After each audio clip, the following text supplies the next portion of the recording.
Hello friends, life course channel पर आपका हार्दिक स्वागत है।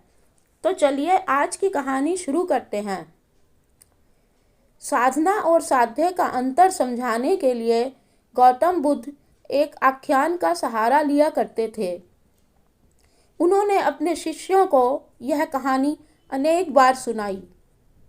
एक गांव में कुछ लोग नदी पार करने के लिए नाव से उतरे। वे 8 लोग थे, परम बुद्धिमान, नितांत धार्मिक। किनारे पर उतरकर उन्होंने तय किया कि जिस नाव ने हमें नदी पार कराई है, भला हम उसे कैसे छोड़ सकते हैं। इसीलिए उन्होंने कृतज्ञता ज्ञापन का एक अद्भुत तरीका खोज निकाला। उन्होंने कहा कि जिस नाव पर हम सवार थे, अब उचित होगा कि हम पर नाव सवार हो जाए। सो उन 8 बुद्धिमानों ने उस नाव को अपने सिर पर उठा लिया। नाव को सिर पर उठाए वे लोग बाजारों, सड़कों और गलियों से गुजरे। देखने वाले कहते कि हमने नाव पर तो बहुतों को सवार देखा है, लेकिन नाव को लोगों पर सवार कभी नहीं देखा।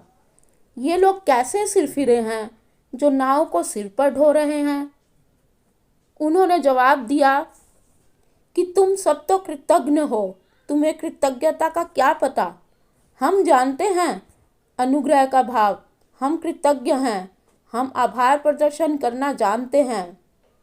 इस नाव ने हमें नदी पार करवाई है, अब हम इस नाव को स्वयं अपने सिर पर ढोकर संसार पार करवा कर रहेंगे। हम इस पर थे, अब यह हम पर रहेगी।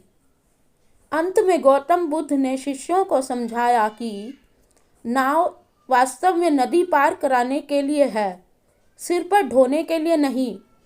बहुत से लोग हैं जो साधन या साधना को इस बुरी तरह पकड़ लेते हैं कि वही साध्य हो जाती है।